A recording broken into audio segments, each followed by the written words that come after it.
Hello guys, good morning. So for sharing po ulit, nais ko lang po sa inyo pag malaki ipakita ang ating mga koleksyon ng mga pera galing sa iba't ibang bansa. So meron pa akong 1, 2, 3, 4, 5, 6. So anin po silang papel na pera ng ibang bansa. So atin pong tunghayan mga guys. At of course kung kayo bago sa ating channel, please don't forget to subscribe Kuya or Kabarya Mix Vlog.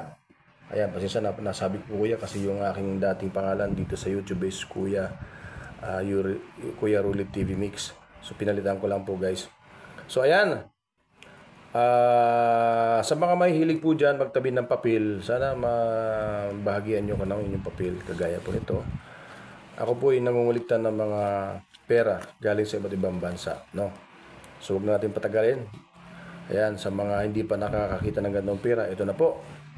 So ito po ay hindi ko pa alam kung saan galing na pera ito, no? Pero sa mga dating nag-abroad ay alam po nila ito kung saan galing. So hindi natin mababasa dahil ang nakasulat po dito ay hindi po sulat natin. Ito po ay galing sa ibang bansa. So tingnan po natin ang likod. Okay, so malinaw. Ito po ay from Qatar Central Bank. So may nakadrawing na 3 ibon na yung isa nangingitlog, yung isa yata ay gwardiya, yung isa naman tambay lang, 3 sila or anak nila yung isa. So ayun guys, ang kanyang value ay nakalagay po dyan ay 1 real. So 1 real, ito pala po ay from Qatar Central Bank. So pera ito ng Qatar. Ayan o. Okay, so maganda rin po ang kanilang design at yung kanilang lugar. Ang galing nila mag-design. At of course, nandiyan naka-design po yung kanilang samurai. Mahilig po sila sa samurai, Dalawang samurai po 'yan.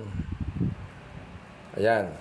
Okay, so tingnan naman natin yung iba nating pera, So mayroon tayong 1 real from Qatar Central. Ayan So puro ito 1 real. Ayan, Qatar Central Bank. May value kaya ito mga guys. So sa mga susunod na pagbibideo ay atin pong alamin kung magkano ang value nito sa mga nangungulikta ng mga lumang pera. Ayan, so another 1 real. Ayan mga guys. Ayan, collection ko lang po ito.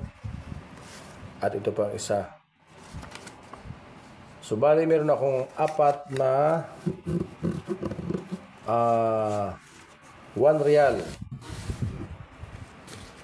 Ayan, ayusin ko lang 1, 2, 3, 4. So 4 po na 1 real po yan mga guys. At ito namang dalawang malilinggit ay atin pong alamin. So ayan, ang ganda po nito. Saan kaya ito galing? So hindi maintindihan ninyo sulat. Ayan, comment lang po guys sa mga nakakilalang ganitong klaseng pera. So atin pong tingnan. Sorry, baliktad. Baliktad po siya. Okay, so ito po ay from Bank Negara, Malaysia. Ito pala yung pera ng Malaysia. Ayan, basahan natin Wang kertas ini sa diperlakukan dengan nilai. Ba yan? Ayan, so ayan, maliwanag guys, Gobernador ang signatory dito, hindi yata yung presidente. Yun na yung kanilang sinasabing presidente sa kanila, gobernador. Ayan So nakalagay 1 lang, hindi natin alam kung ano to. Basta nakalagay lang guys is 1. So meron akong 2 piraso na pera ng Malaysia, Bank of Negara, Malaysia. Ayan po guys, 2 po ang akin. So thank you for watching. Ayan. Sana meron din kayong mga koleksyon na ganitong klaseng pera at pwede nating ipalabas para makita, kasi hindi lahat naman ng tao nakakita ng mga barya or mga lumang pera. Ayan guys, thank you for watching. Hope you enjoy watching this video guys. Ayan guys, thank you for watching. Sa muli po ay atin na po mong ipapakita ang presyo po nito, kung magkano ang presyo po nito sa online ngayon. So antabay po kayo at baka meron kayong ganito at baka mapalitan ng mas malaki-laking halaga. Thank you for watching and God bless po sa inyong lahat dyan mga guys. Ingat po kayo sapagkat kayo ay Semana Santa. No?